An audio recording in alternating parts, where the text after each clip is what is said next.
যারা আল্লাহর দিন থেকে বিভিন্ন কায়দায় সোতানাতা তৈরি করে ফিরে যাচ্ছেন, যারা আলেমদেরকে বলছেন এরা ধর্ম ব্যবসায়ী, এমনকি তারা একথাও কয়েকদিন আগে জানিয়েছে যে মসজিদের ইমাম আলেম ওলামা কোন জায়গায় ইসলামের পক্ষে কোন ব্যক্তির পক্ষে ভোট চাইতে পারবে না। ভোট চাইতে পারবে না মানে আমি ওপেন চ্যালেঞ্জ দিলাম, আমার প্রত্যেকটা অনুষ্ঠানে ভোট, এটা ভয়ও কাট্য ভোট না, আমি আরবিতে পড়েছি আমানাত, সূরা নিসা 58 নম্বর আয়াত, ইন্নাল্লাহা ইয়া'মুরুকুম আন তুআদ্দুল আমানাতি ইলা আহলিহা, তোমাদের সবাইকে আল্লাহর নির্দেশ যাবতীয় আমানত তার প্রাপকের কাছে পৌঁছিয়ে দেবে। এখানে আমানত মানে ভোট, রায়, সিদ্ধান্ত। আপনি নিয়ে আসেন মারিফুল কোরআন তাফসীর, আপনাকে আমি 9টা অর্থ দেখাবো, আমি আন্দাজে বলছি না, সব পড়ে পড়ে বলছি। সুতরাং যে কথা বলেছেন সে যেই হোক, এই কথা যারা বলেছেন তাওবা যদি ওরা না করে, এই আয়াতের সাথে তারা যুদ্ধ ঘোষণা দিয়েছে। আলেম ওলামা, ইমাম মাদ্রাসার খতিব, মাদ্রাসার শিক্ষক, তারা ইসলামের পক্ষে কারো পক্ষে ভোট চাইতে পারবে না। কেন? আপনার মতো মাতালের পক্ষে ভোট চাবে? আপনার মতো দাজ্জুসের পক্ষে ভোট চাবে? আপনার তো ইমানই নেই। আমি ওপেন চ্যালেঞ্জ দিয়েছি ওই দিন থেকে, আমি এর আগে এভাবে বলতাম না, এরপর থেকে আমি ওপেন বলেছি, এই দেশে যতদিন আছি, যেখানে আছি, সরাসরি ভয়কাট্য এই শব্দ বলে আমি যাবো। কোন বাবার বেটা আছে এসে বাধা দেন, হয় থাকবো নাই চলে যাব। কিন্তু সত্য কথা দুনিয়ায় যেটা জেনেছি ওটা আমাকে বলাই লাগবে। আর আল্লাহ আমাদেরকে এই জন্যই বানিয়েছে। ওই যে ফাসাউফা ইয়াতিল্লাহ, আল্লাহ বলেন আমি নিজে বানাবো তাদেরকে, বিকৌমিন, এমন একটা দল, এমন একটা জাতি, ইউহিব্বুহুম ওয়া ইউহিব্বুনাহু, আমরা আল্লাহকে যেমন ভালোবাসবো আল্লাহ ঠিক ওই রকম আমাদেরকে ভালোবাসবে। আল্লাহর ভালোবাসা না পেলে আমরা এভাবে কথা বুক ফলিয়ে বলতে পারতাম না। এই কথা বলছেন এখানে আপনি মানুষের তৈরি করা আইনের পক্ষে কথা বলে ভয় পান না, আপনার লজ্জা লাগে না। আর আমি আল্লাহর কোরআনের পক্ষে কথা বলে আমার লজ্জা লাগবে, ভয় পাবো মানে?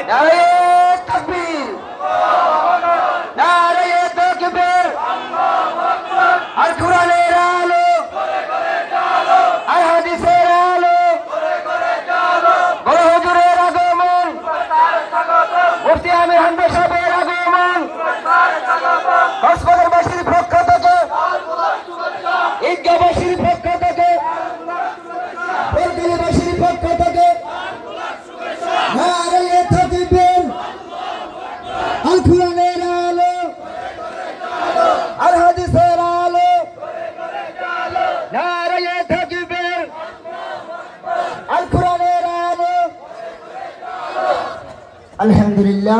বাংলাদেশের ঐতিহ্যবাহী জেলা কক্সবাজার ঈদগাহ উপজেলার অন্তর্গত ইসলামাবাদ ইউনিয়নের বোয়ালখালী, ইসাখালী ও 7 জোলাকাটা সমাজ কল্যাণ পরিষদের উদ্যোগে 26তম ঐতিহাসিক তাফসিরুল কোরআন মাহফিলের স্বনামধন্য সভাপতি আলহাজ মাজহারুল হক দামাদ বারকাতুহুমুল আলিয়া বলেন আমিন।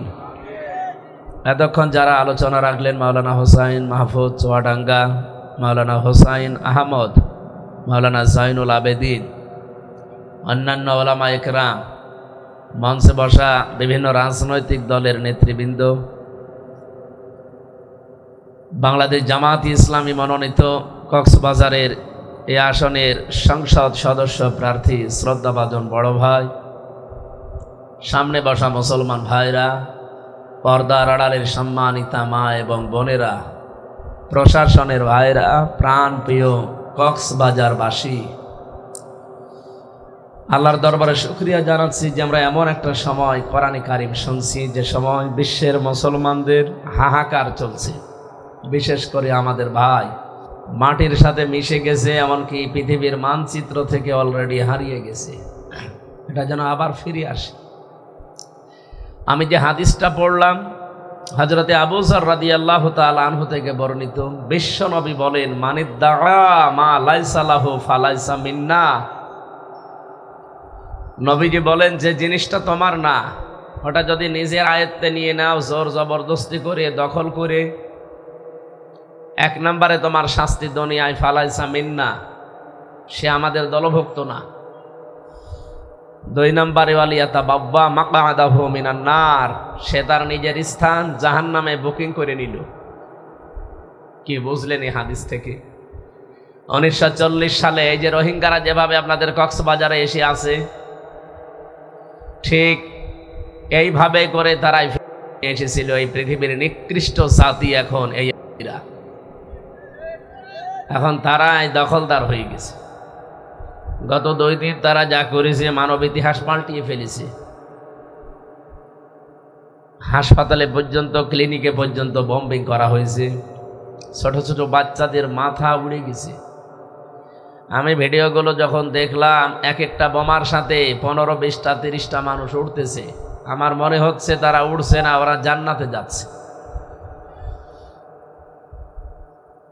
সুসংবাদ জানাচ্ছি, এই পৃথিবীতে কোনো মানুষ যদি একটা কষ্ট সহ্য করে 3টা কারণে, এদিকে তাকান, আপনার যদি পৃথিবীতে একটা কষ্ট সহ্য করা লাগে 3টা কারণে, মাস্ট বি আপনাকে এই পৃথিবীতে 70টা আনন্দ আল্লাহ ভোগ করাবে। এটা তো আমি বানালাম নাকি? হ্যাঁ, আমার ভাষা বুঝতে কষ্ট হচ্ছে।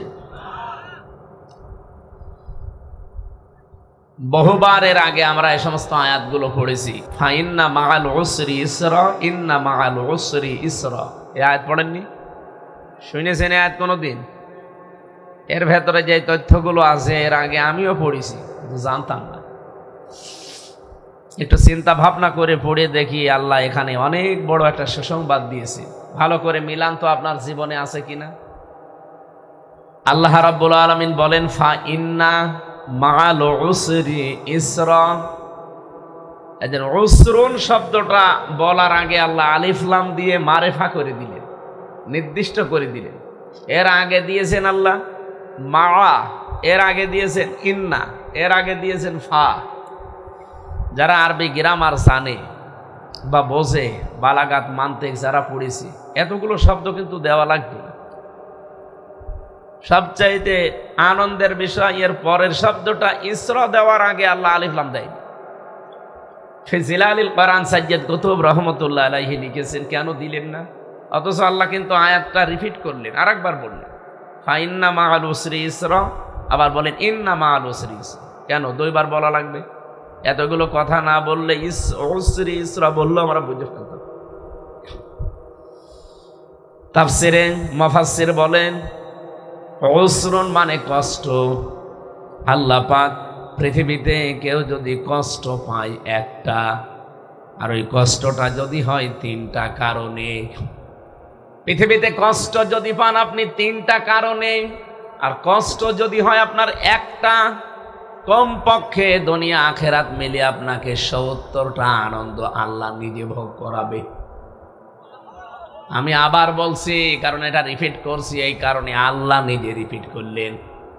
কষ্ট কয় কারণে? 3 কারণ। বলেন বলেন। কষ্ট পেলে আপনি 70টা সুখ পাবেন, আনন্দ পাবেন না। কষ্ট হওয়া লাগবে 3টা কারণে।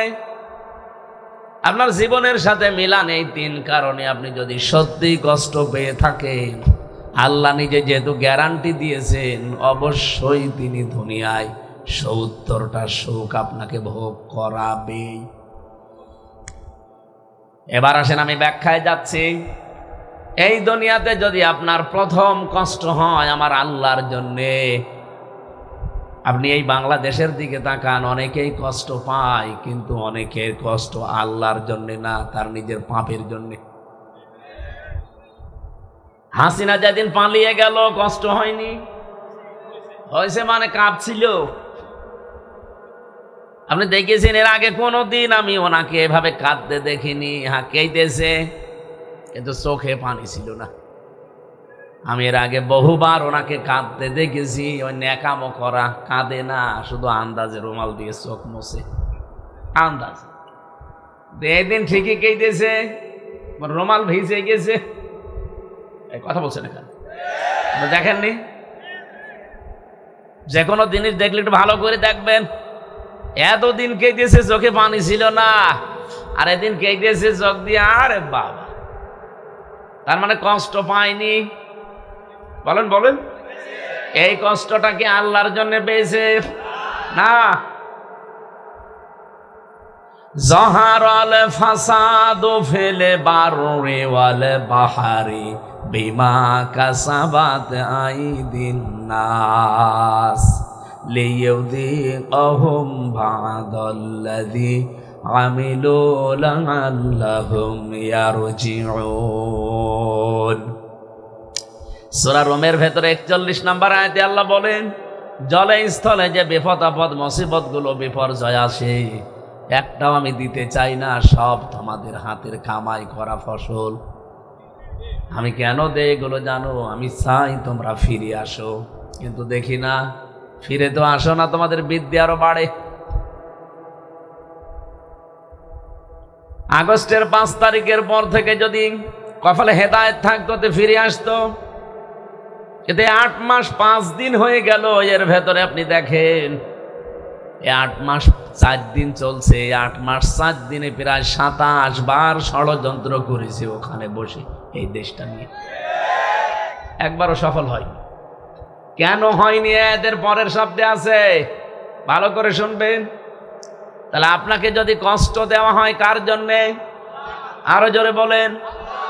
ওমা নাকমু মিনহুম ইল্লা আইয়ুমিনু বিল্লাহিল আজিজিল হামিদ।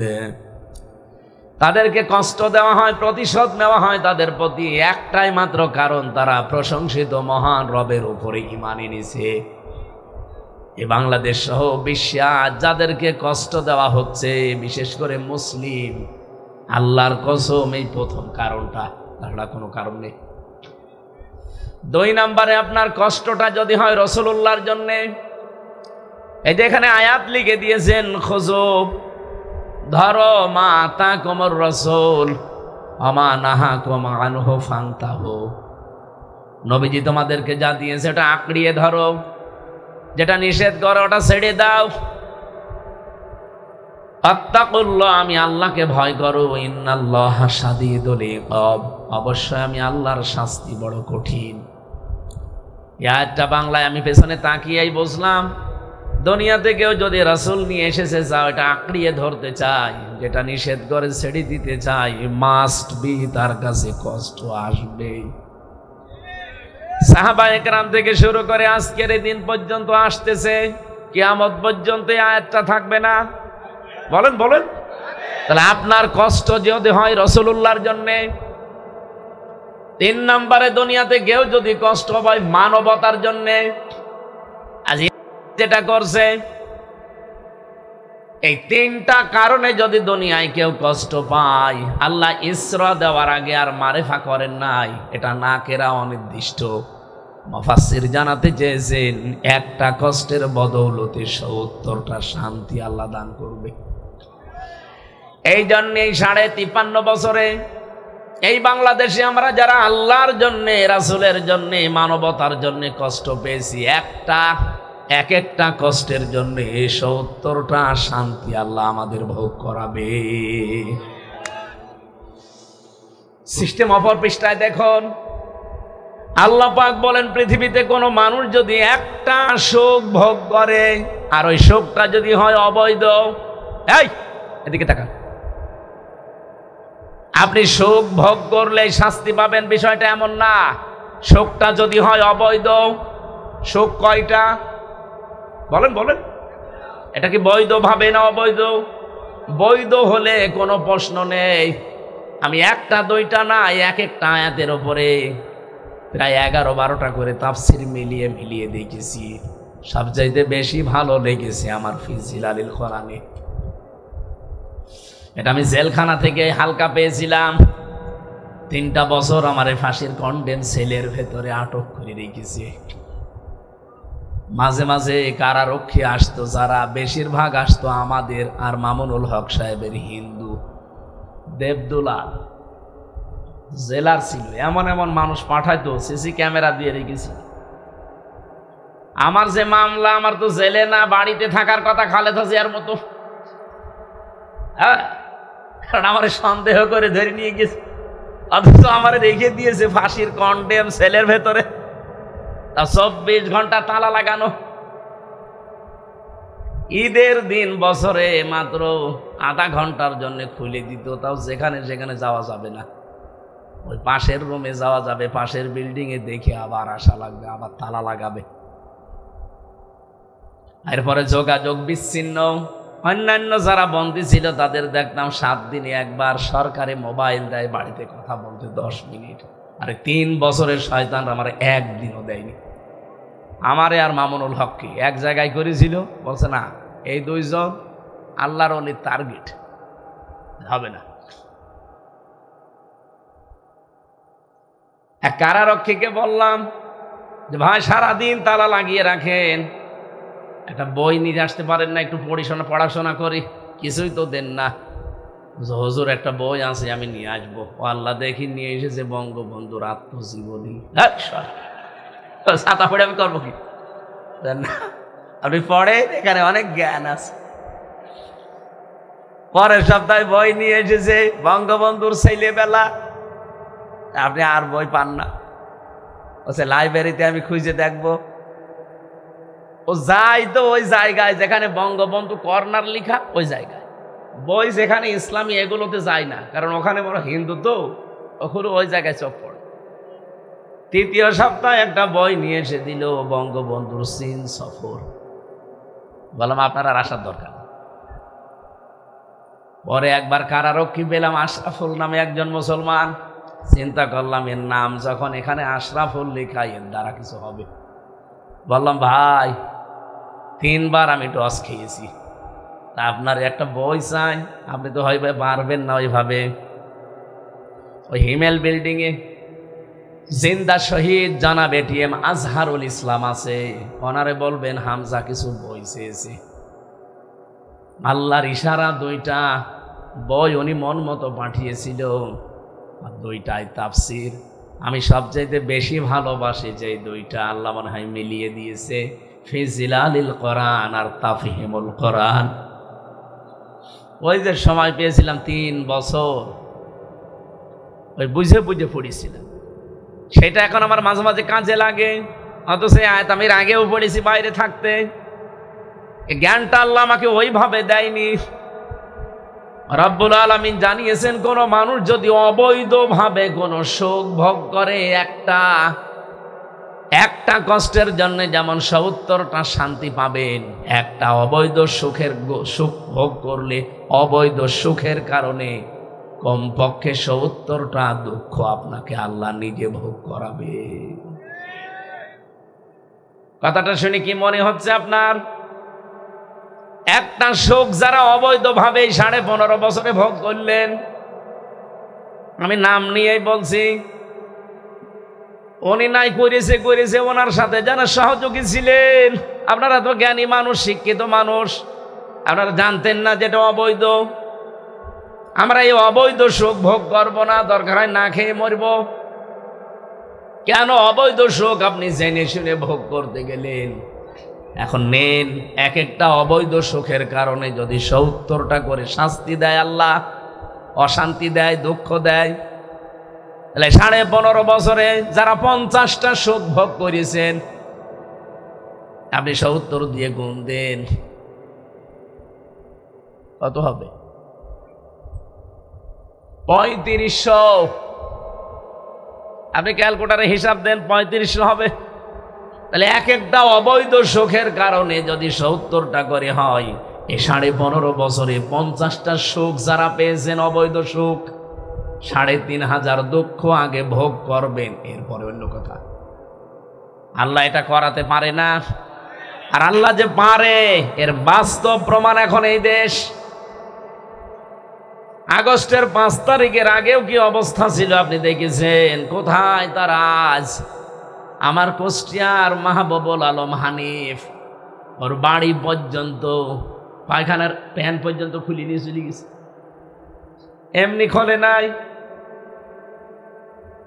এই অবৈধ সুখ যারাই ভোগ করেছেন 15.5 বছরে, দুনিয়া হোক আখেরাত হোক, আপনি লিখে নিন, কারণ কোরআনের কথা মিথ্যা হবে না, 100% সত্য কথা। মাস্ট বি, দুনিয়া আখেরাতে মিলে আপনাকে 70টা অপমান আল্লাহ করবে। এই জন্যে তো 27 বার চেষ্টা চালিয়েছিল, একবারও সফল হয়নি। 70 বার চেষ্টা চালালেও সফল হবে না। তাহলে কোরআন শরীফ মিথ্যা হয়ে যাবে। আল্লাহ নিজে যে কথা বললেন ওইটা আল্লাহ মিথ্যা বানাবেন? বলেন বলেন। এই জন্য আমাদের দুঃখ নেই।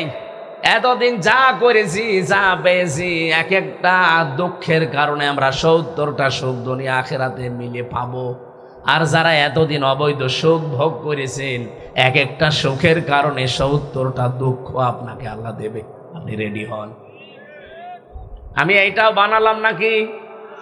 আল্লাহ পাক বলেন ওয়ালা সাউফা ইউতিকা রাব্বুকা ফাতারদা, অতি শীঘ্রই এমন কিছু আল্লাহ আপনাকে দেবেন অবশ্যই। ওয়া মানে এবং লাম মানে অবশ্যই, সাউফা মানে অতি শীঘ্রই এবং অবশ্যই অতি শীঘ্রই। ইউতিকা আপনাকে এমন কিছু আল্লাহ দিচ্ছে এবং দেবেন সামনে। ফাতারদা আপনি রাজি হয়ে যাবেন, আপনি খুশি হয়ে যাবেন। আর বাংলাদেশে আমরা যারা মুসলিম আছি, আল্লাহর কসম আমরা ওই দিন পরিপূর্ণ খুশি হব যেই দিন দেখবো আল্লাহর এই কোরআন দিয়ে দেশ চলছে।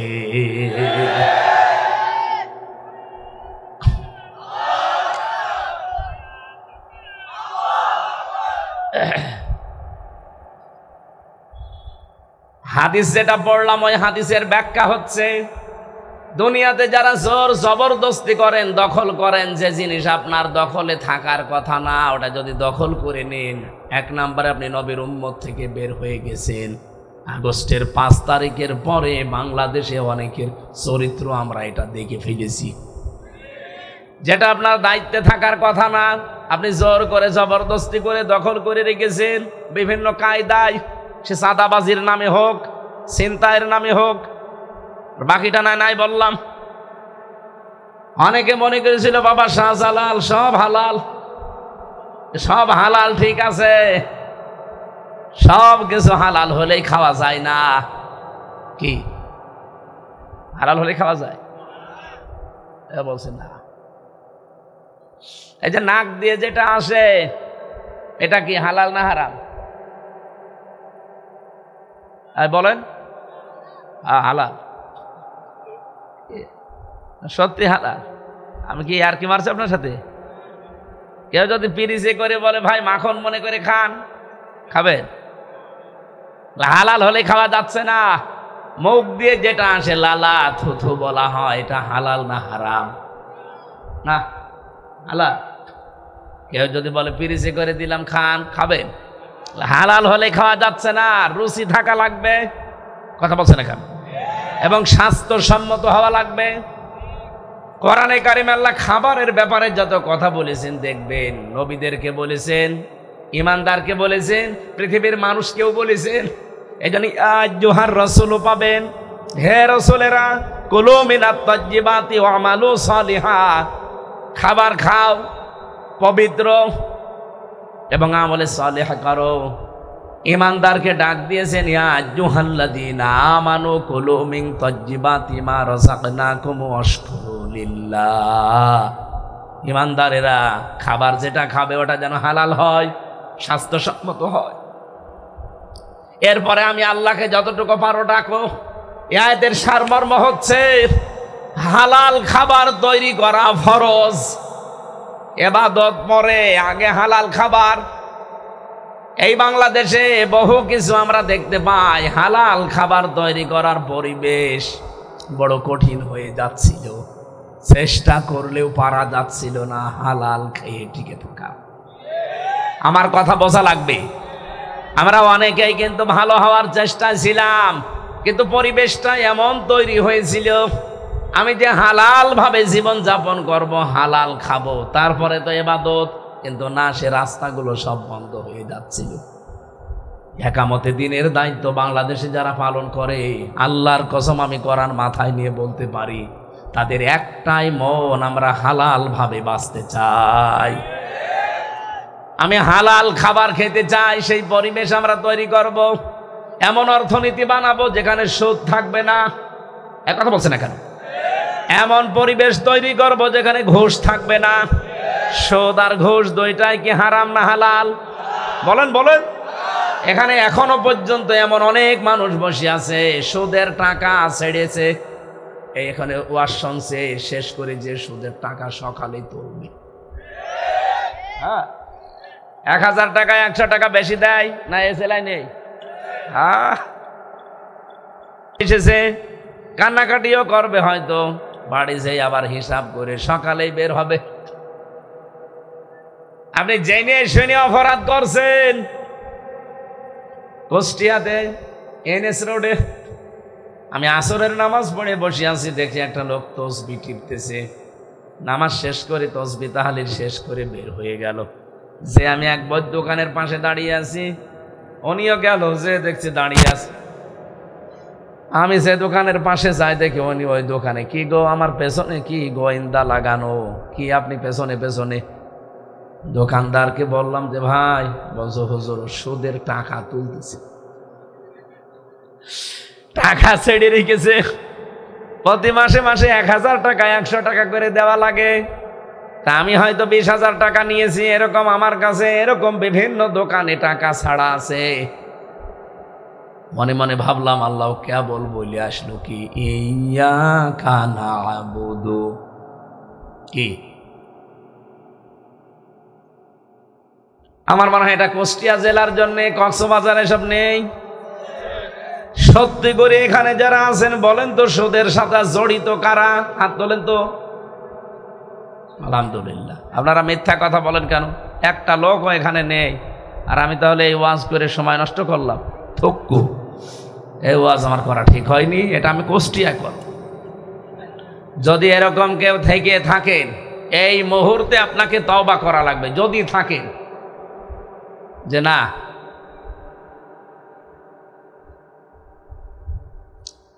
ও কক্সবাজারবাসী, আল্লাহ রসুলদেরকে ডাক দিয়েছেন প্রথমে, তাও একজন দুইজন না, ইয়া আইয়ুহার রুসুলু, বহু বচন দিয়েছেন।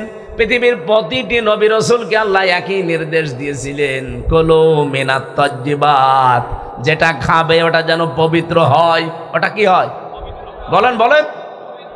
আল্লাহ ইমানদারকেও ডেকে একই কথা বললেন, ইয়া আইয়ুহাল্লাযীনা আমানু, ওহে পৃথিবীর ইমানদারেরা। পৃথিবীতে এখন ইমানদারের সংখ্যা কয়টা? 210 কোটি। সবার জন্য আয়াত।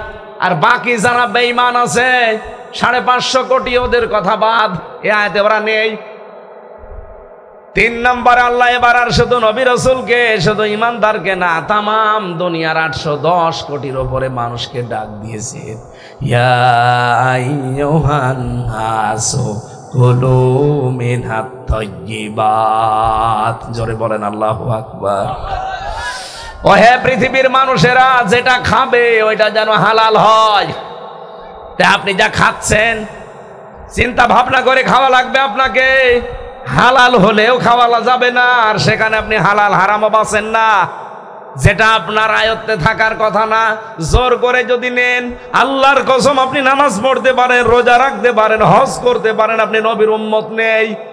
তাহলে আগস্টের 5 তারিখের পর থেকে এপ্রিলের এই 9 তারিখ পর্যন্ত বাংলাদেশে বহু মানুষ নবীর উম্মত থেকে খারিজ হয়ে গেছে। এক কথা বলেন। আপনারা উল্টা দোষ দেন যে বাংলাদেশ জামাত ইসলামীরা ইসলামী ব্যাংক দখল করেছে।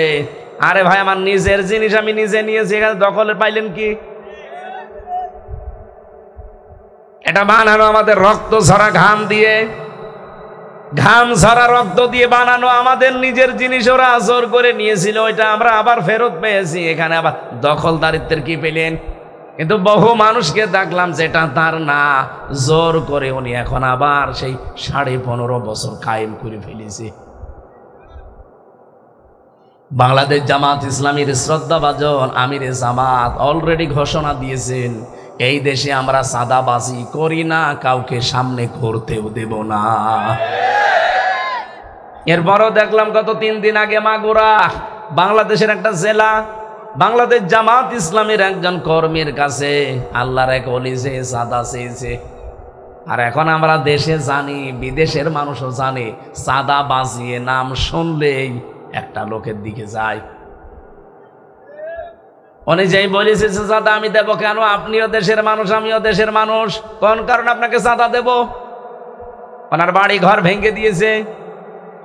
আমরা হুঁশিয়ার করছি, বাংলাদেশে আগে মাত্র 100 জনের 15 জন মানুষ বলতো আমরা ইসলাম চাই।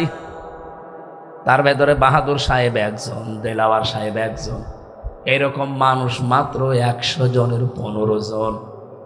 কিন্তু 8 মাস 4 দিনের ব্যবধানে কোথায় গিয়েছে আপনি আন্তর্জাতিক রিপোর্টগুলো দেখেন। এমনিতে তো মোদির ঘুম হারাম হয়ে যায়নি, এমনি এতদিন পরে দাদা হাত জোড় করেছে। দেখেন রেখে কয়দিন আগে ইউনূস সাহেব যাওয়ার আগে দাদা হাত জোড় করে দাঁড়িয়ে আছে। কি গো, অথচ এর আগে হাত জোড় করা লাগতো না, হাত আগে দিত বুবুর মাথার উপরে।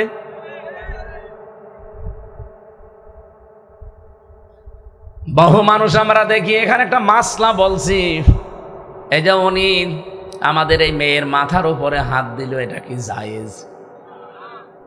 যদিও এতদিন ওনারা মিথ্যা কথা ছড়িয়েছে যে আমাদের স্বামী স্ত্রীর সম্পর্ক, এটা স্বামী স্ত্রীর সম্পর্ক হয় কি করে? দাদা হচ্ছে আর এক ধর্মের, কথা বলছে না কেন? উনি যদি সত্যি স্বামী স্ত্রীর সম্পর্ক বানাতে চায়, ওনাকে মুসলমানি দেওয়া লাগবে। আর এই বয়সে আপনি হাসাম পাবেন কোথায়? ওর যে অবস্থা, এই পাকা মোতা সওয়ালের যদি এখন মুসলমানি দেওয়া লাগে, যুবক মানুষ দিয়ে তো পারবেন না, বুড়ো মানুষ লাগবে। আর মুরব্বী মানুষের হাতে অস্ত্র তুলে দেন যে একটু মুসলমানি দিয়ে দেন, তো হাত কাঁপতে কাঁপতে দেখা যাচ্ছে আগা কাটতে যে গুড়া কেটে ফেলিস। ও দাদার জীবনের মতো মুসলমানের স্বাদ মিটে যাবে। স্বামী স্ত্রীর সম্পর্ক, সুতরাং এটা সম্ভব না। মুসলমানে আপনাকে দেব, এরপরে কালেমা পড়াবো। কালেমার আবার 3টা নিয়ম আছে, ইকরার বিল লিসান, তাসদিক বিল জিনান, আমল বিল আরকান। এরপরে আপনাকে কবুল বলাবো। আর আপনারা আন্দাজে স্বামী স্ত্রীর সম্পর্ক বললে হবে? এই সম্পর্কর নাম নিয়ে আপনি মাথায় হাত দিতে, সে একটা হাসি মানুষ, তার মাথায় হাত দেন, যতগুলো চুল পড়বে অতগুলো গুনাহ হবে। অত আর গুনাহ মোনা নেই, কিন্তু যার মাথায় হাত দিচ্ছে তার তো গুনাহ হওয়ার কথা। এই কথা বলে না কেন? ওনার গুনাহ হতো না, কারণ উনি মনে করে যে বিভিন্ন সময় আমরা তো ভালোবাসা দিবস পালন করেছি। এই দেশে বহু ভালোবাসা দিবস পালন করতে গিয়ে প্রেমিকার মাথায় হাত দিয়ে বলে, আল্লাহর কসম তোমাকে আমি ভুলে যাব না। হাত দিয়েছে কোথায়? আপনি হাত দেবেন, আল্লাহর কসম ভুলে যাব না এটাও বলবেন, কিন্তু বিয়ের পরে কথা বলছে না কেন? বহু মানুষ এটা বিয়ের আগে দেয়, এটা পুরা হারাম। বিয়ের আগে এখনো পর্যন্ত যারা এই প্রেমে আছেন, এই মুহূর্তে তওবা করা লাগবে, এটা একটা কবিরা গুনাহ। কারা কারা তওবা করবেন হাত তোলেন তো।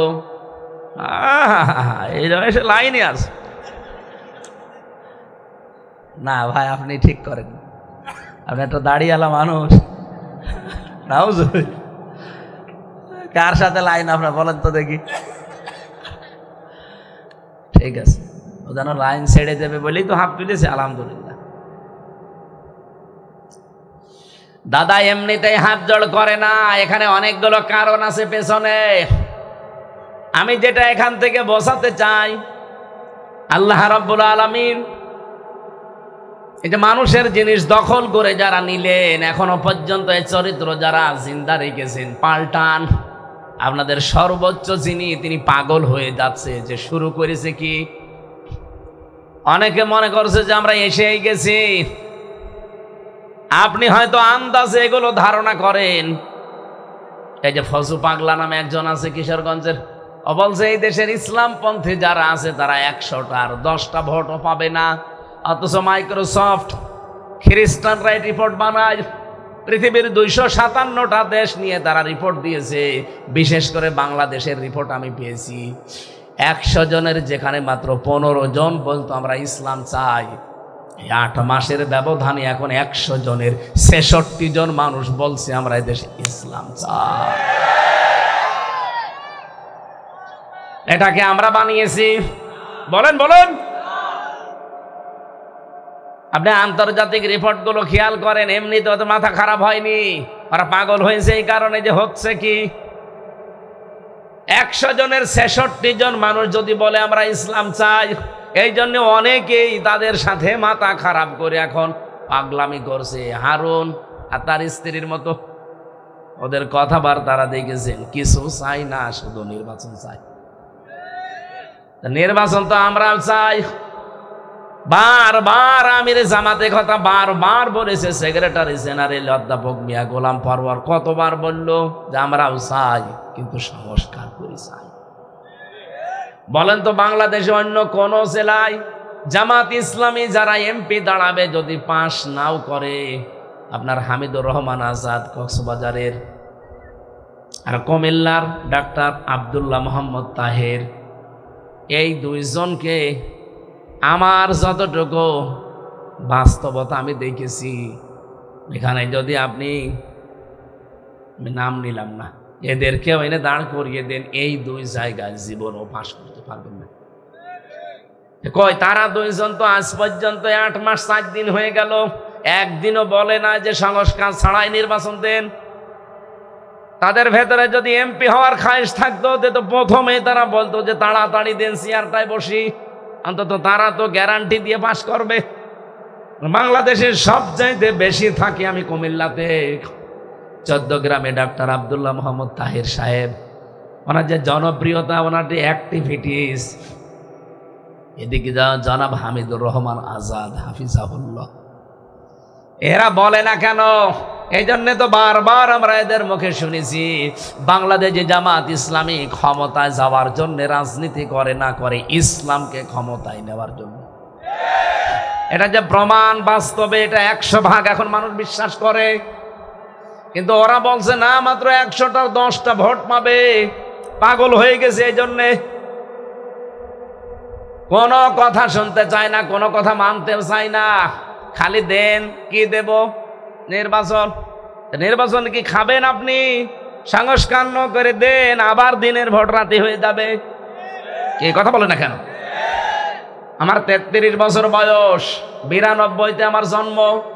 18 বছর থেকে যদি আমি ভোট দিতে পারতাম, অন্তত 3 বার ভোট দিতে পারতাম, একবারও পারি নাই। তার মানে ভোট এদেশে হয় নাই। এক কথা বলছেন না কেন? সংস্কার কিছুই হয়নি, শুধু নাম কাওয়াজতে। কক্সবাজারের ডিসি গেছে কুষ্টিয়ায়, কুষ্টিয়ার ডিসি গেছে কুমিল্লায়। এই আমরা এভাবে চাই না। এই স্বৈরাচারকে যারা টিকিয়ে রাখার জন্য চেষ্টা চালিয়েছে, এই 1628 জন মানুষ, একটাও যেন চেয়ারে আর না থাকে। আমরা চাই এগুলো সব নামান, নতুন করে নিয়ে আসেন। যারা বৈষম্যের শিকার ছিল এই 15.5 বছর, কথা বলছে না কেন? বৈষম্য বিরোধী ছাত্র আন্দোলন যখন হয়েছে, এই আন্দোলনের কথা তো ঠিক রাখেন। বৈষম্য থাকা যাবে না, এদেরকে আগে সরান। যারা এতদিন বৈষম্যের শিকার ছিল ওদেরকে নিয়ে আসেন, এই জায়গাগুলোতে বসিয়ে দেন। নির্বাচন কালকেই দেন, কোনো অসুবিধা নেই। কারণ পাশ করা ফেল করা এটা আমরা জানি আমাদের হাতে নেই। এটা কার হাতে বলেন? এইটা নিয়ে কালকে কথাও বলবে, সবই যদি আল্লাহর হাতে হয়, আপনার ভয় কিসের? দিয়ে দেন। আরে ভাই, একটা সিস্টেম আছে, একটা প্রসেস আছে, একটা সময় আছে। বাসর রাতে স্ত্রী বসে আছে, দাদি শাশুড়ি এসে বলছে নাচবো, কি করবা জানি না, আমার কিন্তু পুতি চাই। বলছে দাদি আপনি আমার সময় দেবেন না, কেবল আসলাম। শাশুড়ি এসে বলছে বৌমা কি করবা জানি না, আমার কিন্তু নাতি চাই। বলছে মা আপনি পাগল হয়ে গেছেন, আমার সময় দেবেন না। ননদার দেবর এসে বলছে ভাবি আপনি কি করবেন আমি জানি না, আমাদের কিন্তু ভাতিজা চাই। কিছুক্ষণ পরে স্বামী এসে বলছে বউ কি করবা জানি না, আমার কিন্তু বেবি চাই। এই বলে উনি ঘুমিয়ে পড়েছে। স্ত্রী মাথার ঘোমটা ফেলে দিয়ে বলছে তোমার কি সব পাগলের জাত? কারো বেবি চাই, কারো ভাতিজা চাই, কারো নাতি চাই, কারো পতি চাই, সব আমি দেব। তুমি যে ঘুমিয়ে পড়লে আমি কি ডাউনলোড করে নিয়ে আসবো? পাবো কোথায়? আমার অন্তত সময় দাও 10 মাস 10 দিন, তারপরে কারো বেবি হবে, নাতি হবে, ভাতিজা হবে। কথা বলে না কেন? এদের 10 মাস 10 দিন হয়েছে, 8 মাস 4 দিন। এখনো তো ভাতিজা নাতি পুতি বেবি হওয়ার সময় হয়নি, হোক অন্তত। তারপরে বললেন দেন দেন, কিছুই করতে পারেননি। একটা ট্রাক সরাতে পারেননি 15.5 বছরে, আর এখন বড় বড় হুমকি দেন। এদেশের মানুষ এখন আর আগের এই আগস্টের 5 তারিখের আগে নেই, এখন এপ্রিলের 9 তারিখ চলছে। এখন আর দেশের মানুষ মার্কা থেকে ভোট দেবে না, এদেশের মানুষ এখন ভোট দেবে মানুষ দেখে। চাঁপাইনবাবগঞ্জের এই 2 চাপাবাজ পাগল হয়ে গেছে এই কারণে, কারণ ওখানে একজন বাঘ আছে, নুরুল ইসলাম বুলবুল। আমি যতটুকু চাঁপাইনবাবগঞ্জে থাকি, বাংলাদেশে কয়েক জেলায় আমি বেশি যাই, কুমিল্লা, চাঁপাইনবাবগঞ্জ আর সাতক্ষীরা। আমি দেখেছি এই জেলাগুলো যারাই আছে এখানে আপনি জোর করে হলো পারবেন না। অবৈধ সরকারের সময় যারা ছিল তারা অবৈধ এমপি, এই অবৈধ এমপি গুলো এখন জানে যে এখন তো আর মার্কা দিয়ে হবে না, এখন যেহেতু ব্যক্তি দিয়ে হবে। আর আমার যা চরিত্র, উনি 2 বার জেলেও গিয়েছিল আমরা জানি, একবার টিন চুরি করার কারণে, আর একবার গাড়ি বিক্রি করার কারণে, সরকারি গাড়ি। জেলে গিয়েছে আল্লাহর জন্য না, রাসূলুল্লাহর জন্য না, মানবতার জন্য না, দলের জন্য না, নিজের ব্যক্তিগত গুনার কারণে। এই কথা বলছেন কেন? আর আমরাও জেল খেটে এসেছি 3 বছর, আমার নিজের ব্যক্তিগত অপরাধ ওরা পায়নি, ওরা নিজেরাই রিমান্ডে আমারে বারবার বলেছে হুজুর কোনো দোষ আপনার নেই, আমরা জানি। আপনারা তো জানেন, আটকে রাখলেন কেন? ওপরওয়ালার নির্দেশ। ওপরওয়ালা মানে আল্লাহ তাআলা, আল্লাহর নিচে যিনি ছিল উনি কিন্তু আল্লাহর নিচেই নিজে মনে করতো যে আমি আল্লাহর নিচেই আছি। কক্সবাজারবাসী আমরা যেহেতু কোরআনে কারিমের তাফসীরুল কোরআন মাহফিল লিখে দিয়েছেন, আমরা শোনার জন্য এসেছি। যে পয়েন্টে কথা বলেছিলাম অবশ্যই বুঝেছেন। যারা দখলবাজিতে আছেন, চাঁদাবাজিতে আছেন, যে জিনিস আপনার আন্ডারে নেই জোর করে নেওয়ার ধান্দায় আছেন, ওটা দখল করে বসে আছেন নিজের আয়ত্তে নিয়ে। আপনি নবীর উম্মত এখন আর নেই, আপনাকে আবার উম্মত হওয়া লাগবে। 2 নম্বরে আজ ইসরায়েল যেটা করছে, যত মানুষ দুঃখ পেয়েছে, অবশ্যই আল্লাহ দুনিয়ার মানচিত্রে ইসরায়েলের 70টা কষ্টে ফেলবে। এ কথা আমরা বিশ্বাস করি কিনা? শহীদ যারা হয়ে গেল, আল্লাহ এই মানুষগুলোকে যেহেতু বিনা কারণে তাদেরকে মেরে ফেলা হয়েছে, শাহাদতের সর্বোচ্চ মাকাম যেন দান করেন। বলেন, তারা দুনিয়ায় বেঁচে থাকলে হয়তো খেয়ে না খেয়ে থাকতো। একটা বাচ্চা সেদিন বলছিল, পরশুদিন বিকাল 3টায় আমি দেখছিলাম, এক সাংবাদিক লিখেছে, বাচ্চা বলছে বোমা আমার উপরে পড়ুক, আমি শুনেছি জান্নাতে নাকি খাবারের কোনো অভাব নেই।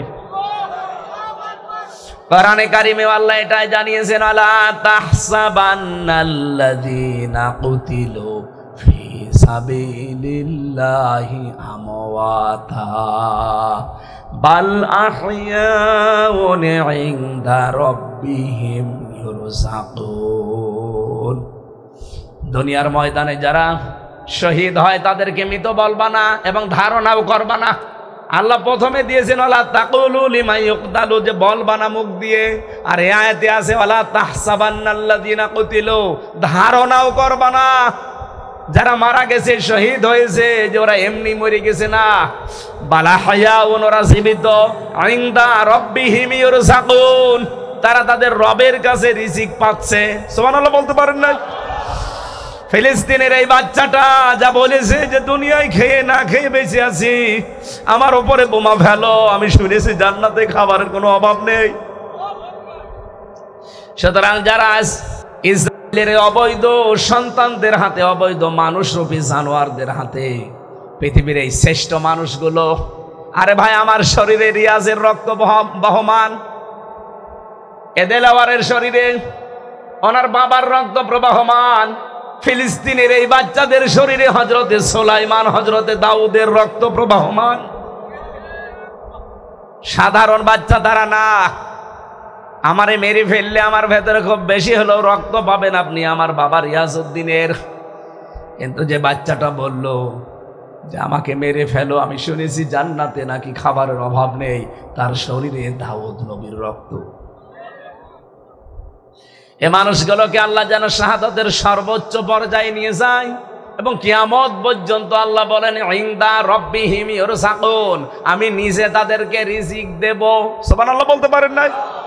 এজন্য শাহাদাত যারা বরণ করেছে কোনো চিন্তা নেই, দুনিয়ার জীবন ছেড়ে চলে গেছেন অনন্তকাল, এখন জান্নাতের খাবার আপনাকে খেতে থাকবেন। আমরাও আপনাদের এই রাস্তায় আসতে চাই, কথা বলেন ঠিক কিনা? মাম্মা তাওয়ালাম ইয়াগসু ওয়ালাম ইউহাদ্দিস বিহি নাফসাহু মাতা আলা শুবাতিন মিনান নিফাক। যে লোকটা মরে গেল কিন্তু এই আকাঙ্ক্ষা তার নেই যে আমি শহীদ হব, সে যেন মুনাফিক হয়ে মরে গেল।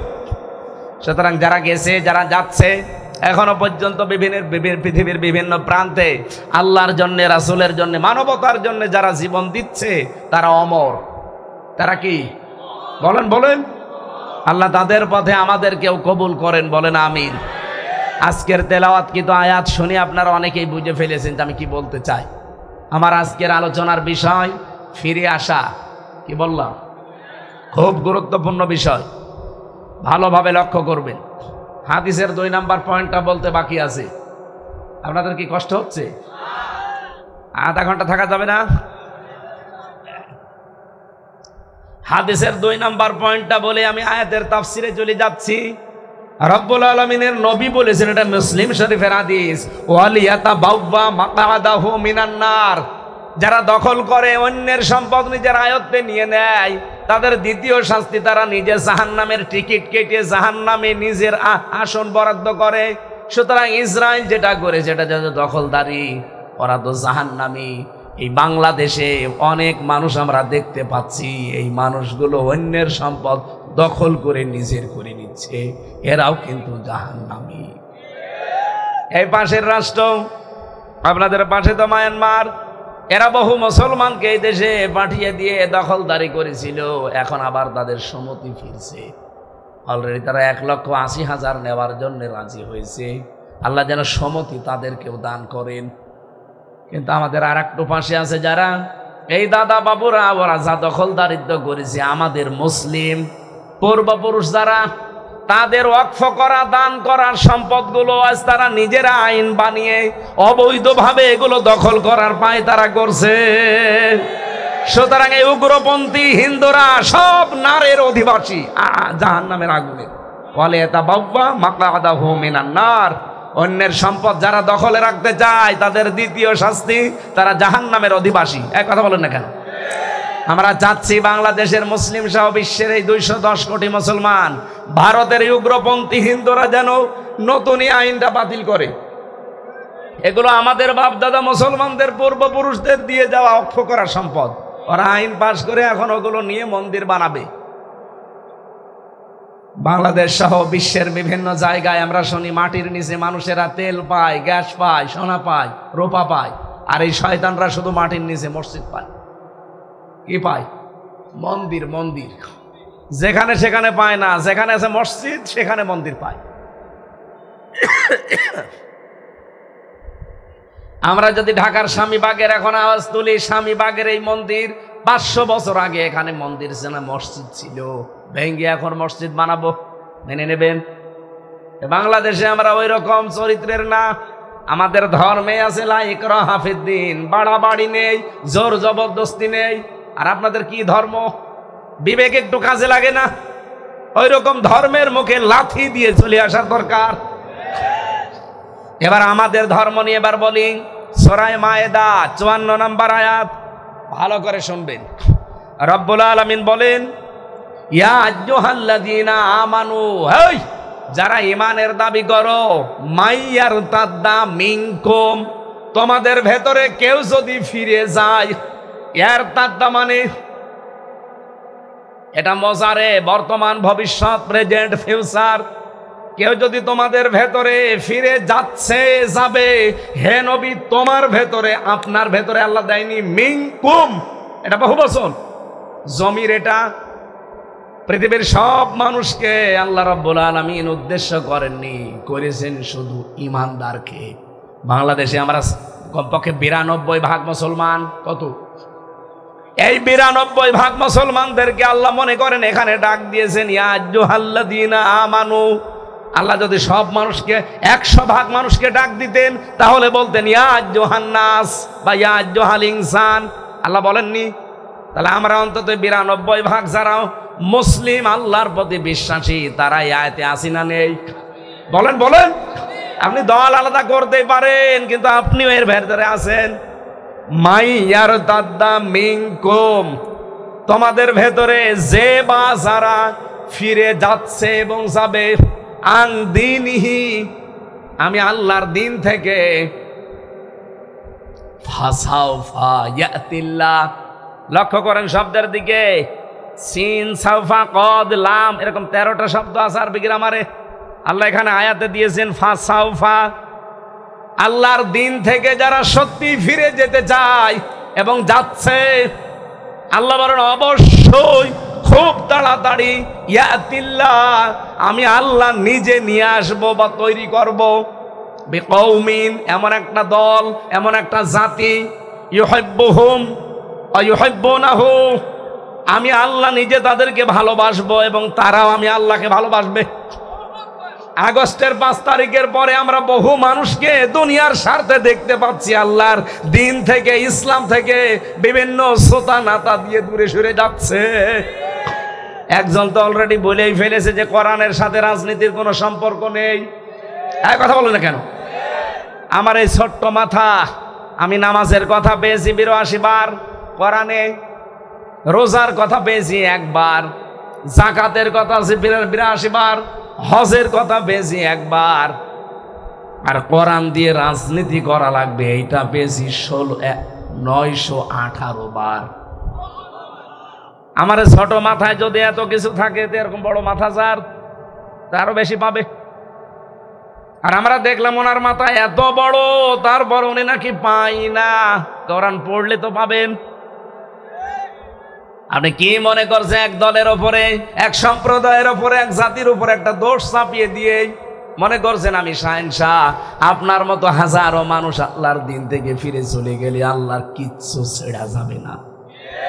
বলেন, এখানে আল্লাহ কিন্তু নিজে কর্তা, ফাসাউফা ইয়াতিল্লাহু, আল্লাহ নিজে বলেন আমি নিজে নিয়ে আসবো বিকৌমিন, এমন একটা জাতিকে আমি তৈরি করব যারা আমাকে ভালোবাসবে আর আমি নিজেও তাদেরকে ভালোবাসবো। আগস্টের 5 তারিখের পর থেকে বাংলাদেশে আমার মনে হয় এরকম একটা দল আল্লাহ বানিয়ে দিয়েছে, যারা আল্লাহর দিন থেকে বিভিন্ন কায়দায় সোতানাতা তৈরি করে ফিরে যাচ্ছেন, যারা আলেমদেরকে বলছেন এরা ধর্ম ব্যবসায়ী। এমনকি তারা একথাও কয়েকদিন আগে জানিয়েছে যে মসজিদের ইমাম, আলেম, ওলামা কোন জায়গায় ইসলামের পক্ষে কোন ব্যক্তির পক্ষে ভোট চাইতে পারবে না।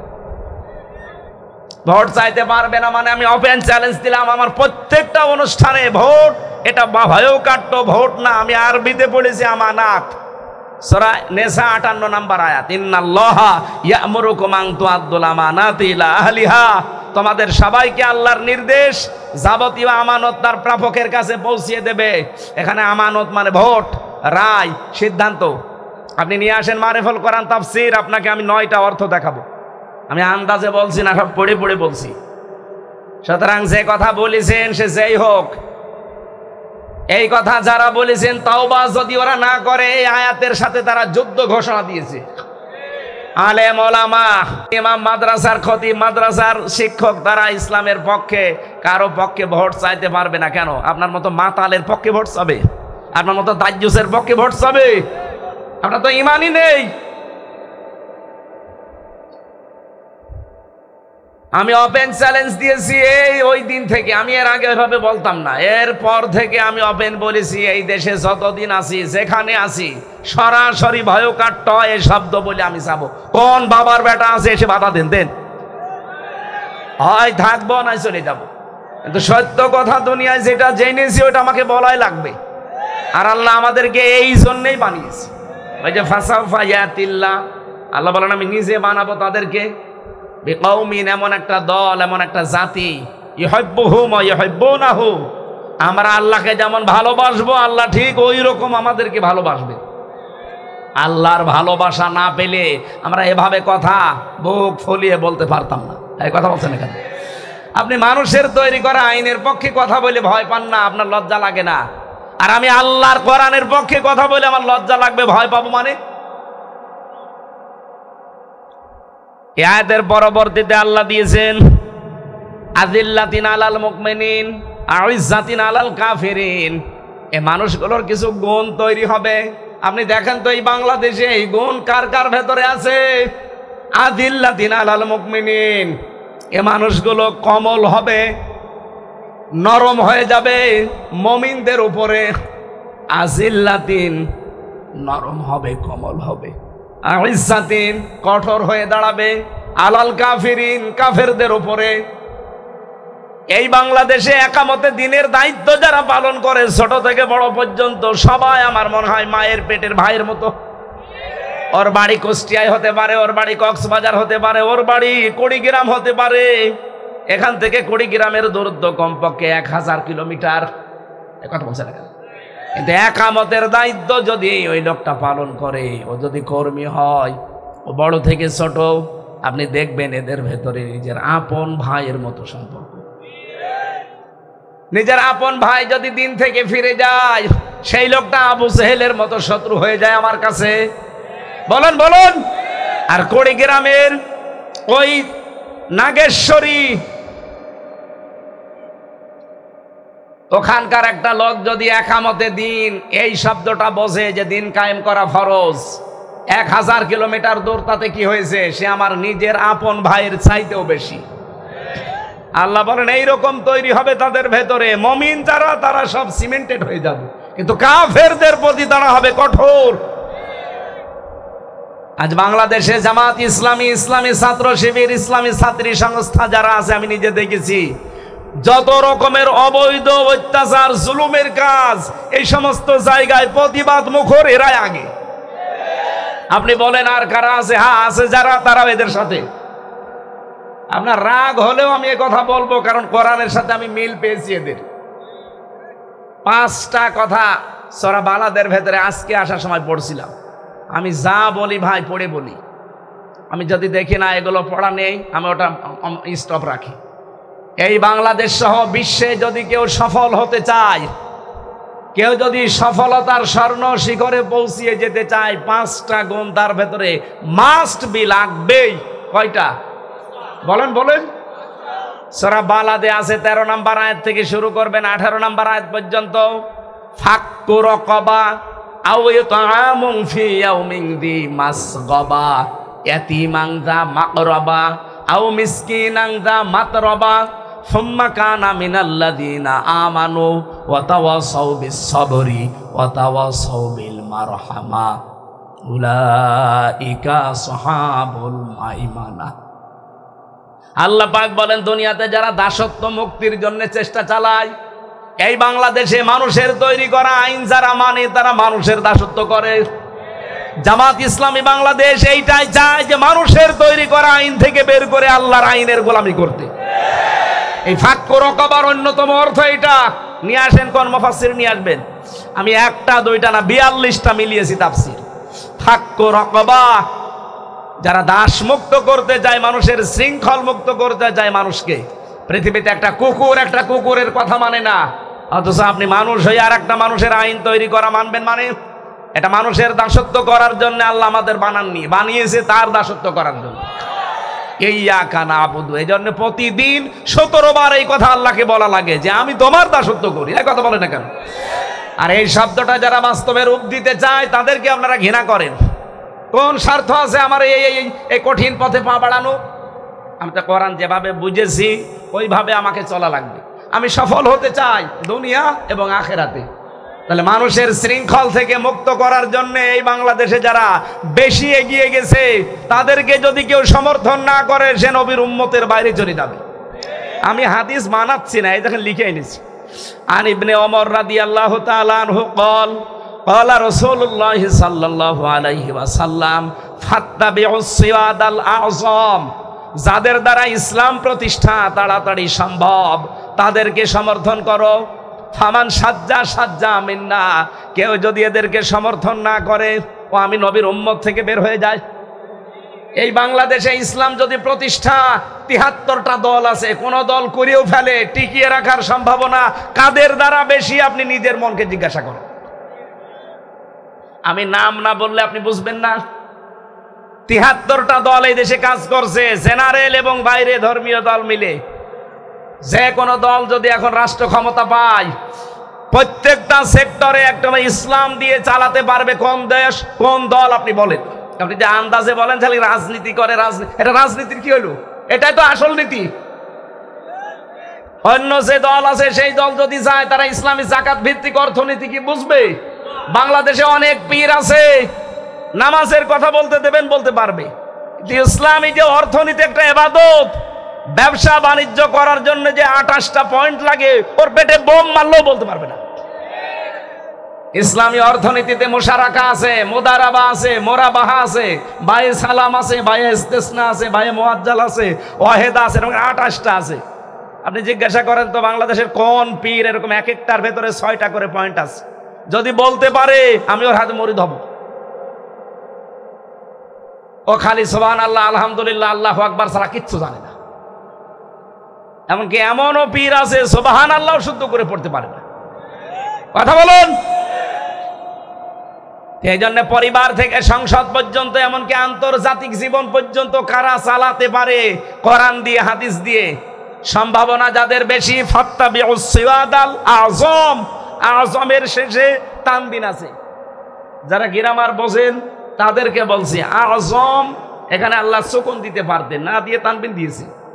নবীজির কথা এটা, হযরত ইবনে ওমর থেকে বর্ণিত, মুসলিম শরীফের হাদিস। ফাত্তাবিউস সিরাতাল আযমা, আযমুন। দুনিয়াতে ইসলাম প্রতিষ্ঠা যেই দলের দ্বারা সম্ভাবনা বেশি, খুব তাড়াতাড়ি সব ভুলে তাদেরকে আগে সমর্থন দাও। ফামাং সাজ্জা সাজ্জা মিন্না, যদি এটা কেউ বুঝে শুনে না করে সে আমার দলভুক্ত না। এই হাদিস আমি এখন বানালাম, বলেন 1500 বছর আগে হাদিস তৈরি হয়েছে নবীর মুখ থেকে। এখনো যদি কেউ মানতে না পারেন, তারা সাইকুল হাদিস আছে, আমি নিজে আল্লামা মামুনুল হকের সাথে 3 বছর এই হাদিসগুলো পড়েছিলাম ব্যাখ্যা সহ। কেউ উনি সাইকুল হাদিস ভাই, আল্লাহর কসম আমি একটাও বানিয়ে বলছি না, পড়িয়েছি এই জন্য বলছি। মানুষের শৃঙ্খল থেকে মুক্ত করার জন্য যেই দল কাজ করছে আপনি দেখেন তারা সফল হবে, ঘোষণাকার। যারা করছে নাক কান বুঝে, চোখ কান বুঝে তাদের সাথে থাকা লাগবে আপনাকে। 2 নম্বরে কি, আও ইউতআমুন ফি ইয়াউমিন দি মাসগাবা, যারা নিঃস্ব অসহায় মিসকিন এই মানুষগুলোর খাবারের ব্যবস্থা করার জন্য দৌড়িয়ে যায়। বাংলাদেশে কারা করছে এই কাজটা বলেন আপনি? 3 নম্বরে ইয়াতীমান যা মাকরাবা, এতিম মিসকিন অসহায় যারা, তারা নিকটাত্মীয় হোক আর না হোক তাদের কাছে তারা ছুটে যায়, তাদের অভাব দূর করে। কোথায়? সেই বরিশাল, পটুয়াখালী, আগস্টের এই 5 তারিখে শহীদ হয়েছিল, তার পরিবারকে খোঁজ নেওয়ার জন্য মৌলভীবাজারের কোলাউড়া থেকে আমিরে জামাত চলে গেছে সেই পটুয়াখালী, 1000 কিলোমিটার দূর। কেন? সে জেলায় লোক নেই। তারা কোরআনের এই আয়াত পড়িয়েছে এবং মেনেছে যে নিকট আত্মীয় হোক আর দূরের হোক, যেহেতু মানুষটা এতিম, 8 মাসের সন্তান পেটে রেখে তার বাবা শহীদ হয়েছিল, সেই বাচ্চাটা প্রসব হয়েছে, ওর দায়িত্ব এখন পুরো আমিরে জামাত নিয়ে নিয়েছে।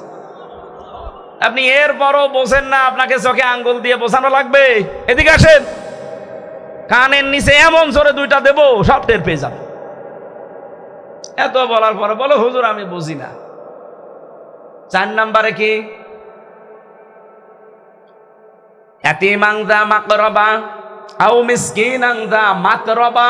মাতরাবা মানে ধলি মনি, যাদেরকে দেখতে এমন লাগে যে ধলি কণা পড়ে আছে শরীরে, সর্বশ্রান্ত মনে হয়, থাকে স্টেশনে, থাকে বাস স্ট্যান্ডে।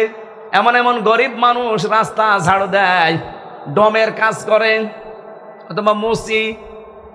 আমিরে জামাত সেদিন বলছিল একজন এই যে পায়খানা সাফ করে মেতর, এর কাছে যে বললাম ভাই আসেন বুকে একটু আপনাকে জড়িয়ে নেই, কেঁদে ফেলেছি লোকটা।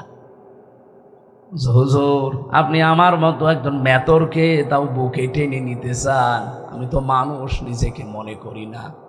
অনেকে মনে করে যে আমরা মেতর, পায়খানা সাফ করি, টয়লেট পরিষ্কার করি, আমরা মনে হয় মানুষ না। উনি বললেন আপনি মানুষ না মানে আপনি শ্রেষ্ঠ মানুষ, কারণ আল কাসিবু হাবিবুল্লাহ, যারা কাজ করে খায় এরা আল্লাহর বন্ধু। আপনি চুরি না করলেই হলো, মানুষকে না ঠকালে, প্রতারণা না করলে, চুরি না করলেই হলো, আপনি তো কাজ করে খাচ্ছেন। আপনার ঈমান যদি থাকে আপনি আল্লাহর বন্ধু। এই কথা বলেন না কেন? আর আপনারা যে কাজ করেন এটা যদি না করতেন তাহলে এই বাংলাদেশে বসবাস করার অযোগ্য হয়ে যেত।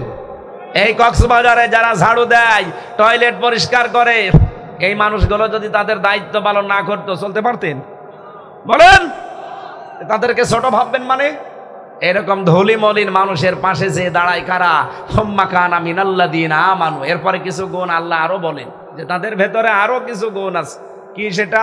তারা ঈমান আনে, তারা একে অপরকে সবরের সুসংবাদ, সবরের ধৈর্য ধারণ করার উপদেশ দেয়, আর নিজেদের প্রতি তারা রহমদিল, দয়ার্ধ। উলাইকা সাহাবুল মাইমানা, এই 5টা গুণ যাদের ভেতরে তোমরা দুনিয়ায় পাবে, আমি আল্লাহ বলছি এরা ডানপন্থী আর এরা সফল। সুবহানাল্লাহ বলতে পারেন নাই? তা আমরা তো কোরআনের সাথে মিল করে যেটা পাই ওইটাই মানবো নাকি বাপ দাদার কথা মানবো? বলেন। আজিল্লাতিন আলাল মুমিনিন আইজ্জাতিন আলাল কাফিরিন, তারা নিজেদের প্রতি কোমল হবে কিন্তু কাফেরদের প্রতি তারা বড় কঠোর হবে। সারা বাংলাদেশের 64 জেলায় বাংলাদেশ জামাত ইসলামী, ইসলামী ছাত্র শিবির এই ইসরায়েলের এই কর্মকাণ্ড নিয়ে তারা প্রতিবাদ জানিয়েছে সবার আগে। এই কথা বলে না কেন? এদের সাথে হয়তো অনেকে জুড়েছে। এই 12 তারিখে, আজকে তো 9 তারিখ গেল, 12 তারিখে একটা ইতিহাস তৈরি হবে বাংলাদেশে, এটা সারা পৃথিবীতে ছড়িয়ে যাবে। যত ইসলামিক স্কলার আছে, ইসলামিক দল আছে, সব বাংলার মুসলমান সব আমার মনে হয় ঢাকায় আসবে ওই দিন। আপনারা যারা নেতৃত্বের নাম শুনছেন, বড় বড় যারা এদেশে ইসলামিক স্কলার আছে, আলেম ওলামা, সব আসবে, পীর মাশায়েখ। সারা বিশ্বের মানুষকে আমরা জানাতে চাই যে আমরা মাজলুমের পক্ষে আছি, আমরা জালেমের বিরুদ্ধে আছি। কথা বলেন, কারণ আমরা কাফেরদের প্রতি কঠোর হতে চাই। ইউজাহিদুনা ফি সাবিলিল্লাহ ওয়ালা ইয়াখাফুনা লাউমাতা লাইম, তারা আল্লাহর রাস্তায় জিহাদ করতে গিয়ে কোনোদিন কোনো তিরস্কারকারীর তিরস্কারকে পাত্তা দেয় না। আমি তো দেখেছি এই 15.5 বছরে কত গালিগালাজ করা হয়েছে তাদেরকে, দেখ চুলও তাদেরকে নড়াতে পারে না। এটিএম আজহারুল ইসলাম 13 বছর জেলে থাকা লাগতো না তার। হাসিনার শ্বশুর বাড়ি আর ওনার বাড়ি কয়েক কিলোমিটার মাত্র, সম্পর্কে মনে হয় দেওয়ার হবে। 13 বছর আগে তারা ছেড়ে দিত, অফারও দিয়েছিল যে আপনি খালি জামাত ইসলাম ছেড়ে দেন, আপনাকে অন্য দল করাতে বলি না, শুধু ওইটা ছেড়ে দেন। আপনি আমার শ্বশুর বাড়ির পাশে, পীরগঞ্জ আর বদরগঞ্জ পাশাপাশি থানা। কিন্তু না, আল্লাহর বান্দা মুরব্বী হয়ে গেছে, টইলে টইলে বেড়ায় দেখলাম, তারপরেও তাকে এক চুল টলাতে পারে না। আমারে মাঝে মাঝে আমি দেখা করতেও গিয়েছি কয়েকদিন, আমারে বলতো হামজা দোয়া করবা যেন জীবনের শেষ দিন পর্যন্ত হক পথে টিকে থাকতে পারি। কারণ এই জেলে এসে দেখলাম বহু মানুষ ইমান বিক্রি করে ফেলেছে। জেলখানায় যেয়ে দেখেছি বহু মানুষ কষ্ট সহ্য করতে না পেরে আল্লাহকে পর্যন্ত গালি দেয়। হাসিনাতে গেলে গালি দেয়, আল্লাহকেও গালি দেয়। কিন্তু ওনাদের দিয়ে এত কড়াকড়ি করে, এত কঠোর অবস্থায় ভেতরে রাখে, আমাদের চাইতেও কড়াকড়ি করতো ওনাদের, তারপরও এক চুলও তাদেরকে টলাতে পারে নাই। তারা পাত্তাই দেয় না এই সমস্ত। ওনারা মনে করে আছে আমি যেই দিন পড়েছি কুল ইন্না সলাতি ওয়া নুসুকি ওয়া মাহইয়ায়া ওয়া মামাতি লিল্লাহি রাব্বিল আলামিন, এটা যদি সত্যি আপনি মন থেকে শপথ মনে করে পড়তে পারেন, আপনার জীবন পাল্টাতে বাধ্য। আমার 33 বছর বয়স, অক্টোবর, নভেম্বর, ডিসেম্বর, জানুয়ারি, ফেব্রুয়ারি, মার্চ, এপ্রিল, আমি 13 তারিখে, আজকে 9 তারিখ, খুব বেশি হলো 6 মাস 3 দিন হয়েছে মাত্র। এই আয়াতটা আমি নতুন করে পড়েছি। এর আগে তো কত হাজার হাজার বারে আয়াত পড়েছিলাম। দেহ পরিবর্তন আমার ভেতরে, মনে এবং আমার এই দেহের ভেতরে আসে নাই। তো যেই দিন অক্টোবরের 13 তারিখে আয়াতটা আমি পড়লাম, পড়ার পরে দেখি আমার ভেতরে আল্লাহ পুরাটা চেঞ্জ করে দিয়েছে। আপনি যদি সত্যি মন থেকে এটা পড়তে পারেন, বাস্তব জীবনে আপনাকে আল্লাহ আমল করা সহজ করে দেবে। কত কিছু আসবে বদনাম, তারা কোনো পাত্তাই দেবে না, পরোয়াই করবে না। এটা যাকে তাকে আল্লাহ দেয় না। যালিকা ফাদলুল্লাহ, এটা আল্লাহর অনুগ্রহ। ইউতিহি মাইয়াশা, আল্লাহ যাকে ইচ্ছা তাকে এটা দান করে। আমার মনে হয় বাংলাদেশে সবাইকে আল্লাহ এই গুণগুলো দেয়নি। কি বলেন বলেন? সবাইকে আল্লাহ এই গুণগুলো দেয়নি।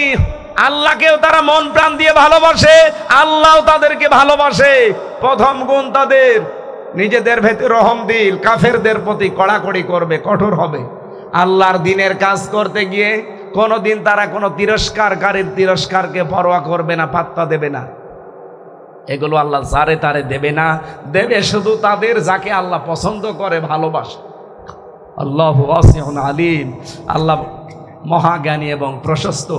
আল্লাহ রাব্বুল আলামিন এই আয়াত থেকে যেটা আমাদেরকে জানাতে চেয়েছেন, আমি সামারাইজ করে বলছি।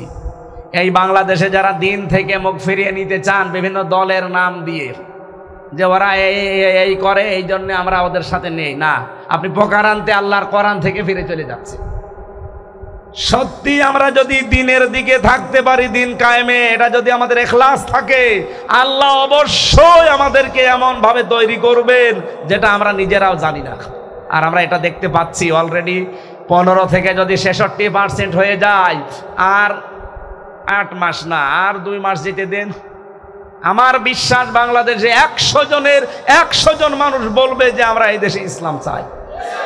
গোবিন্দ পরামানিকের মতো হিন্দু নেতা সে পর্যন্ত কয়েকদিন আগে বলেছে, যদি এই দেশে জামাত ইসলামী ক্ষমতায় আসে, এ দেশে যদি ইসলাম কায়েম হয়, অন্যান্য ধর্মের যারা আছে সবচেয়ে বেশি নিরাপদে থাকবে তারা। এটা অলরেডি আমরা শুধু মুখে বলি না, এটা আমরা প্রমাণ অলরেডি দিয়েছি। এই কথা বলেন না কেন? এই জন্য প্রমাণ যারা দিচ্ছে, মুখে যা বলছে, এটার সাথে যাদের মিল আছে, অবশ্যই আল্লাহ তার কথা ঠিক রাখবেন। মেয়েরা যারা এসেছেন, সম্মানিতা মা বোনদের জন্য ছোট্ট একটা ওয়াজ করছি।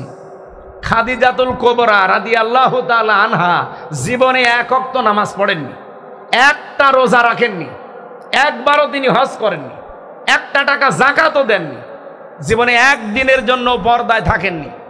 কারণ এই বিধানগুলো নাজিল হয়েছিল সব তার ইন্তেকালের পরে। কিন্তু আল্লাহ নিজে তাকে সালাম দিয়েছেন। এই একটাই মাত্র মহিলা, আল্লাহ নিজে সালাম পাঠিয়েছেন। আর আল্লাহ নিজে জান্নাতে ঘর বানিয়ে সুসংবাদ দিয়েছেন। সুবহানাল্লাহ বলতে পারেন নাই? আপনি ভাবতে পারেন খাদিজার পুরা জীবনে আমি পড়েছি, জীবনে নামাজ নেই, রোজা নেই, হজ নেই, যাকাত নেই, পর্দা নেই, অথচ আল্লাহ সালাম দিল, জান্নাতে ঘর বানিয়ে পাঠিয়েছে। একটা কারণ পেয়েছি, পুরা জীবনে জীবনে কোনো দিন তিনি সাংসারিক জীবনে আল্লাহর নবীর মনে, স্বামীর মনে তিনি কষ্ট দেননি একদিনের জন্য। নবীজি এত বেশি খুশি ছিলেন তার উপরে, ইন্তেকালের পরেও নবীজি তার কবরের পাশে হাত তুলে বলতেন, আল্লাহ কিয়ামতে সবাই সবাইকে ভুলে যাবে, আমার খাদিজাকে যেন আমি না ভুলি। সুবহানাল্লাহ বলতে পারেন নাই? এখানে যত স্বামী আপনারা বসে আছেন, এটা রেকর্ড হচ্ছে, সারা পৃথিবীতে ছড়াবে। একেবারে আল্লাহর দিকে তাকিয়ে আল্লাহর কসম দিয়ে হাত তোলা রাখবে যে জীবনে কোনোদিন আমার স্ত্রী আমাকে একদিনের জন্য একটা কষ্ট দেয়নি। হাত তোলেন তো। না, একটা লোক নেই, পারবেন না। জীবনে একদিনের জন্য একটা কষ্ট না, প্রতিদিন 10টা করে কষ্ট দিচ্ছে। এই মেয়েরা আছে, সম্মানিতা মা বোনেরা, আপনার পর্দার দিকে তাকান। আপনি নামাজ পড়েন, রোজা রাখেন, আর কালো বোরকা পরেন, মনে করছেন আমি জান্নাতে যেয়ে বসে আছি। একটা স্বামী হাত তুলতে পারলো না। খাদিজা পেরেছে কি করে? তাকে যে আল্লাহ সালাম পাঠিয়েছে এমনি না, এই কারণে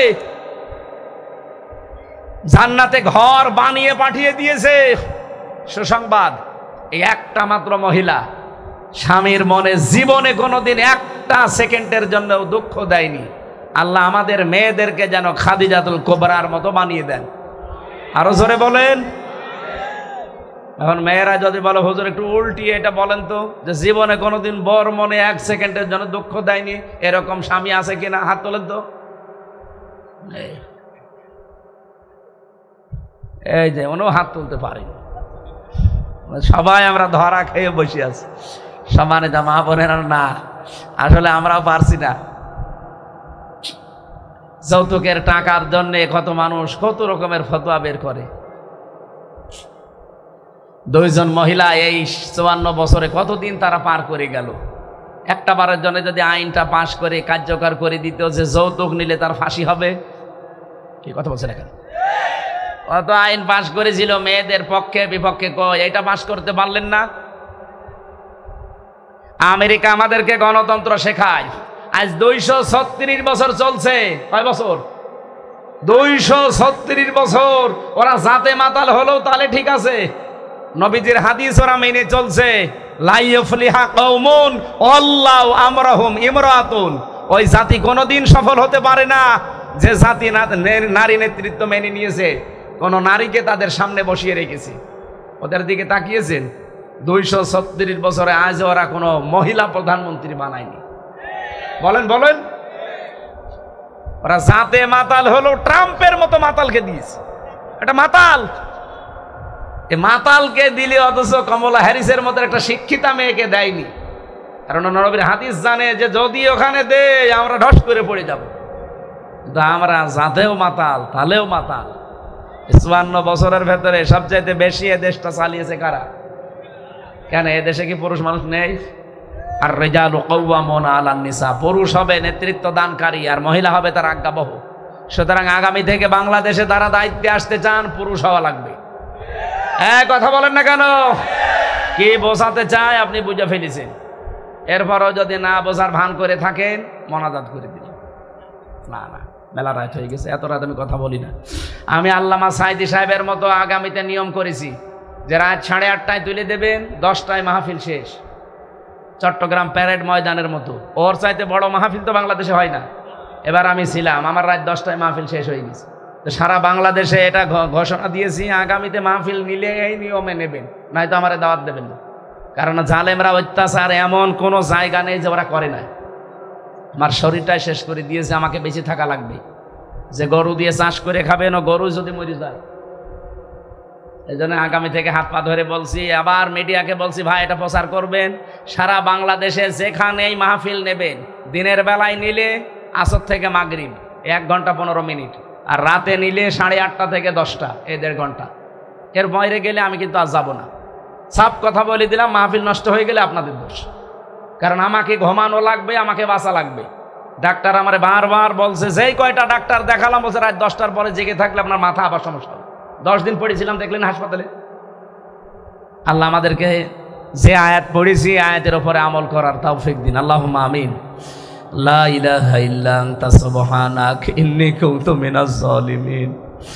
রাব্বুল আলামিন, হাত তুললে শুধু ফিলিস্তিনের মুসলমানদের ওই দৃশ্যগুলো চোখের সামনে চলে আসে। তুমি ওদের জন্য হামেও নাসের হয়ে যাও। তাম পৃথিবীর 210 কোটি মুসলমানের অন্তরে তুমি কলিজার ভেতরে আগুন লাগিয়ে দাও। কি হচ্ছে?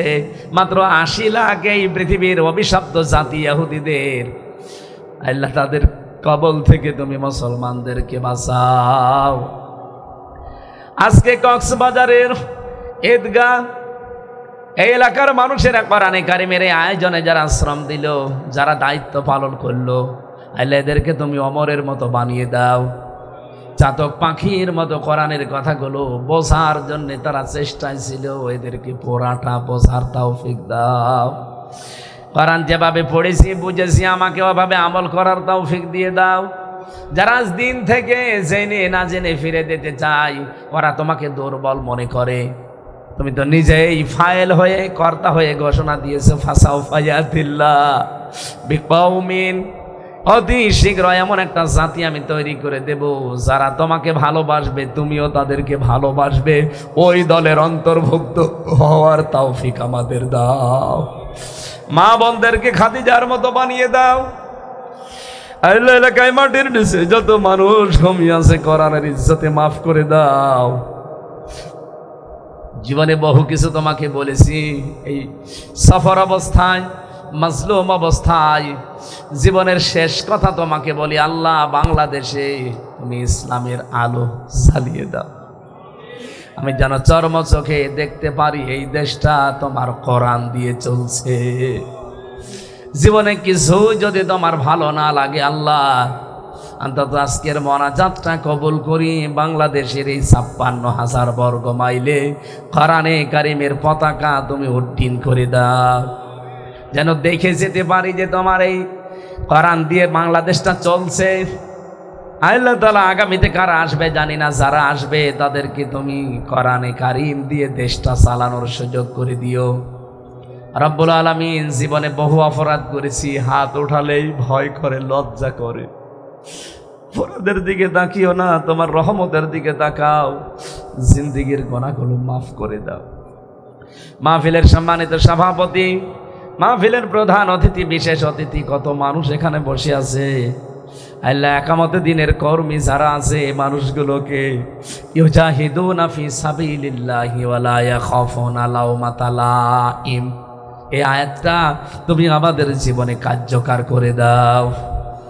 মা বোনদের পেটে তুমি খাদিজাতুল কুবরা, হযরতে আয়েশা, হাসান হোসাইনের মতো নেককার সন্তান দান করো। এই এলাকাকে তুমি ইসলামের ঘাঁটি বানিয়ে দাও। আল্লাহ, আমার কণ্ঠ আর শরীরটা নষ্ট হয়ে গেছে, তুমি এই কণ্ঠ আর শরীরটা আগের মতো আবার ফিরিয়ে দাও। বারাকাল্লাহু লানা ওয়া লাকুম ফিল কোরআনিল আযীম। কখন কার কাছে আজরাইল এসে যায় জানি না, যখনই আসবে জীবনের শেষ কথা যেন বলতে পারি, লা ইলাহা ইল্লাল্লাহু মুহাম্মাদুর রাসূলুল্লাহ। আসসালামু